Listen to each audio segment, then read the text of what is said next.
یہ کہانی ایک چھوٹے سے گاؤں کے کسان رحمت کی ہے۔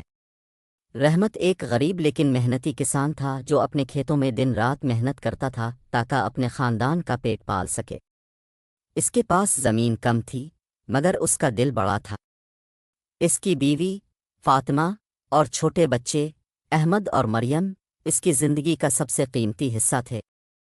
ایک دن جب رحمت کھیتوں میں کام کر رہا تھا، اس نے فیصلہ کیا کہ آج وہ جنگل کے قریب جا کر کچھ لکڑیاں جمع کرے گا۔ وہ تھکا تھکا سا جنگل کی طرف روانہ ہوا، لیکن کچھ عجیب سی بات تھی۔ جنگل میں چہچہے والی آوازیں، درختوں کی سرسراہٹ اور ہوا کا سنگیت کچھ مختلف ہی لگ رہا تھا۔ رحمت دل ہی دل میں سوچنے لگا کہ یہ کیا ہو رہا ہے۔ پھر اچانک اس کی نظر ایک چمکدار چیز پر پڑی۔ اس نے قریب جا کر دیکھا، وہ سونا تھا۔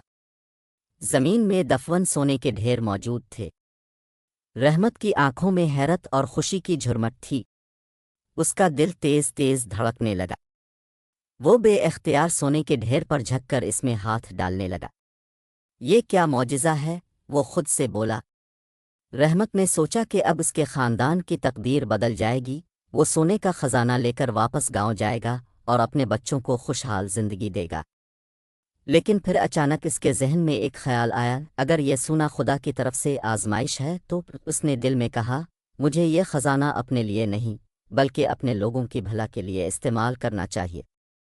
رحمت نے سونا جمع کرنا شروع کیا، لیکن جیسے ہی اس نے کچھ سونا اٹھایا، اس کی آنکھوں کے سامنے ایک منظر آیا۔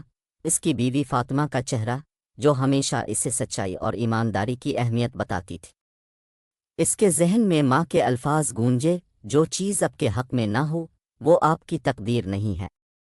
رحمت نے سونے کی ساری مقدار واپس وہیں دفن کر دی اور فیصلہ کیا کہ وہ اپنے محنت کے ساتھ جو بھی حاصل کرے گا وہ اس میں سکون اور اطمینان پائے گا۔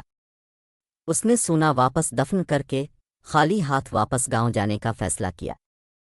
گاؤں پہنچ کر رحمت نے فاطمہ سے کہا، آج میں نے سیکھا کہ جو کچھ بھی انسان کو ملا وہ محنت اور ایمانداری سے ہی ملتا ہے۔ فاطمہ نے مسکرا کر کہا، میرے شوہر، تمہاری سچائی ہی تمہارا سب سے بڑا خزانہ ہے۔ رحمت نے اپنا فیصلہ سچائی کے راستے پر لیا اور اپنے خاندان کے ساتھ خوش و خرم زندگی گزارنے لگا۔